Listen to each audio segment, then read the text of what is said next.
नमस्कार मित्रांनो, मी सागर Holkar Aniket multi services या आपल्या यूट्यूब चॅनलवर आपले स्वागत करत आहे. तर आपण पाहणार आज लाडक्या बहिणीची केवायसी करायची आहे. प्रथमतः जो लाभार्थी आहे त्या लाभार्थ्याचे आधार क्रमांक टाकायचे.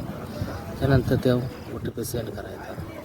OTP सेंड केल्याच्यानंतर लाभार्थ्याचे वडील किंवा पती यांचे आधार नंबर टाकायचा आणि तो व्हेरीफाय करायचा. व्हेरीफाय केल्याच्यानंतर 2 प्रश्न येतील.